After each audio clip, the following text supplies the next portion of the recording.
The flickering candlelight cast dancing shadows on the faces gathered around the worn wooden table. A chill wind howled outside, mirroring the icy dread that gripped the small group. Each face was etched with the weight of unanswered questions, of a mystery that had become a permanent resident in their lives. Tonight, they were not simply family and friends.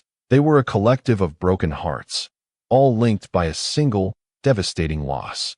The anniversary of her disappearance, a date etched in their memories, had once again summoned them to this vigil. The case remained officially unsolved, a cold case file gathering dust, yet they knew, with a chilling certainty, the truth lay just beneath the surface, a truth as painful as it was obvious. This isn't just a story of an unsolved crime. It's a testament to the enduring power of hope, the crushing weight of grief, and the relentless pursuit of truth that defines the human spirit. Let's rewind. The year was 1998. The setting was a close-knit town nestled amidst the rolling hills of rural Pennsylvania. Pleasant Valley, a place where the rhythm of life was dictated by the changing seasons and the comforting familiarity of its residents, now held a permanent scar. We're talking about the disappearance of Sarah Jenkins. Sarah, a bright-eyed, vibrant young woman of 23, was the heartbeat of her family, a beloved daughter, sister, and friend. She possessed a contagious laugh that could fill any room, a fierce loyalty that was unwavering, and a spirit that illuminated every corner she touched. She worked as a teacher's assistant at the local elementary school, a job she approached with boundless enthusiasm, adored by her students who saw her as a kind and patient guide, and respected by her colleagues who admired her dedication. She was engaged to be married to her high school sweetheart, Mark, and their future together was a sun-drenched promise of shared dreams, a cozy home filled with laughter, and the happy chaos of a growing family. Mark, a man known for his unwavering love and quiet devotion, was a construction worker. He possessed the solid, dependable strength of a man comfortable in his own skin, his hands skilled from years of building. Their relationship was the stuff of small-town legend, a story of enduring love that had weathered the storms of teenage angst, navigated the complexities of early adulthood, and emerged stronger and more profound than ever. Those who knew them described their bond as inseparable, a partnership built on mutual respect, shared aspirations, and an undeniable, palpable spark that was evident to everyone who witnessed them together. They were the embodiment of a picture-perfect couple, a testament to the possibility of finding true, lasting love. The idyllic facade of their lives shattered on a crisp autumn evening, the air carrying the scent of fallen leaves and wood smoke. Sarah vanished without a trace. On the fateful day, Sarah had spent the afternoon grading papers at her small, cozy apartment, her mind already a few steps ahead, planning the upcoming school play. She had a cheerful phone call with her mother, discussing the mundane details of their week, and finalized plans for a romantic dinner with Mark later that night, a tradition they cherished. According to Mark's account, he arrived at their shared apartment around 7 p.m., eager to see her. However, the apartment was empty, a chilling silence replacing the usual hum of their shared life. Sarah's purse, containing her wallet and identification, and her keys were on the kitchen counter, and her car, a reliable sedan, was parked neatly outside. There was no note, no sign of forced entry, no indication of a struggle, just an eerie, unnerving void where she should have been, a space that screamed of her abrupt absence. Panic, cold and sharp, quickly escalated into a suffocating dread. Mark immediately contacted the authorities, and the sleepy, unassuming town of Pleasant Valley was thrust into a state of frenzied activity. A frantic, exhaustive search ensued, a desperate effort that encompassed the sprawling countryside, the dense, whispering woodlands that bordered the town, and the sluggish, dark river that snaked its way through the valley. Volunteers, neighbors who had known Sarah since she was a child, friends, and family, driven by a potent mix of desperation and a flicker of hope, combed every inch of land. Their voices grew hoarse from repeatedly calling her name, their faces etched with a mixture of terror and a plea for any sign, any clue. Posters bearing Sarah's radiant, smiling face were plastered on every available surface, lampposts, shop windows, community bulletin boards, a constant, heart-wrenching reminder of the missing young woman. The police meticulously interviewed numerous neighbors, friends, and family members. Some reported seeing Sarah earlier in the day, describing her as happy. No witnesses came forward with any information about suspicious individuals entering or leaving the apartment building. Searches of Sarah's apartment, conducted with painstaking thoroughness, revealed no physical evidence that definitively pointed to a crime. No stray hairs, no dropped objects, no disturbed furniture.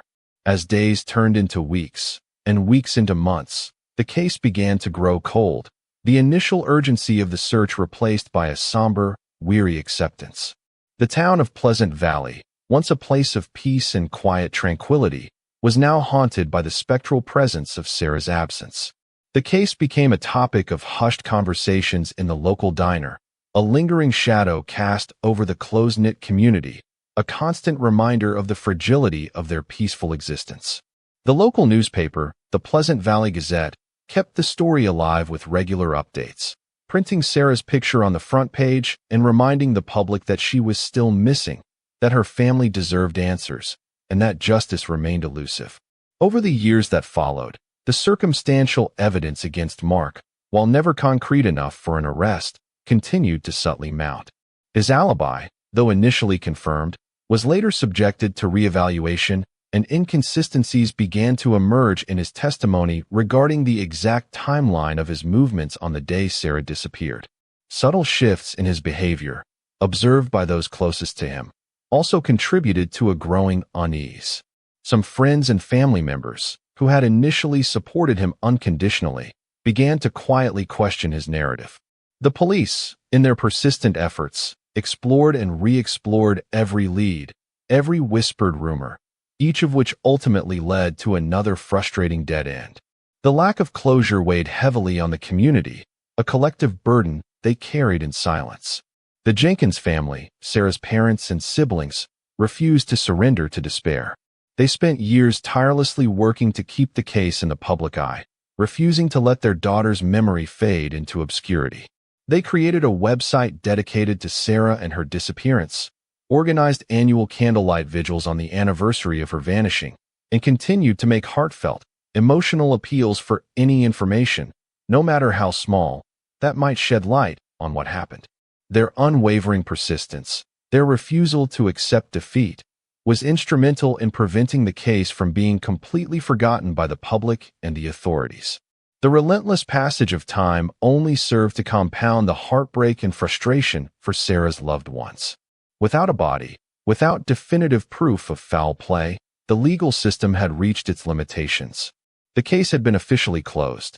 The legal system, lacking sufficient evidence for a conviction, could offer no tangible justice, no legal resolution. But to the family, the answer, though agonizingly painful, felt increasingly clear. The clues, the anomalies, the persistent questions, they all pointed in a single, devastating direction, though the irrefutable proof remained tantalizingly out of reach. The impact of Sarah's disappearance extended far beyond her immediate family circle. The students she had taught at the elementary school, now adults with lives and families of their own, still spoke of her infectious kindness, her vibrant enthusiasm for learning, and the genuine care she showed them.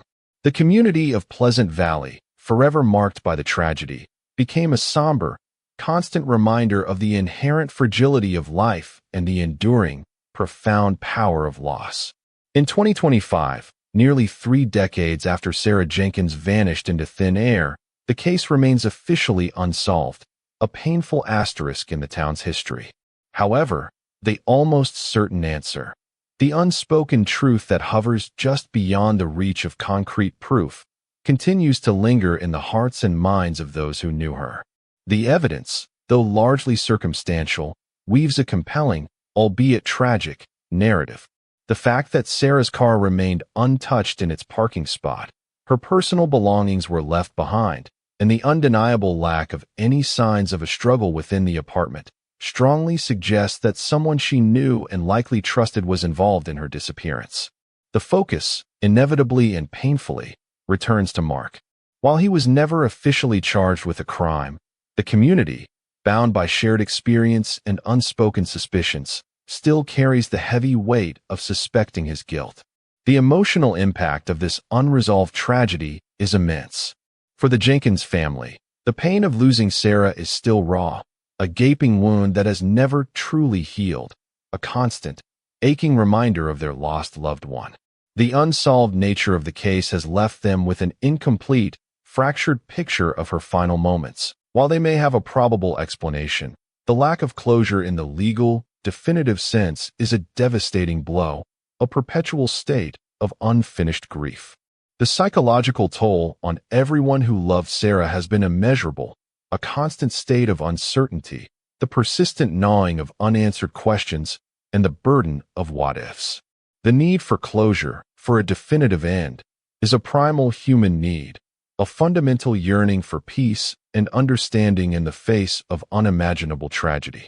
Ultimately, Sarah Jenkins's story transcends the simple narrative of a missing person.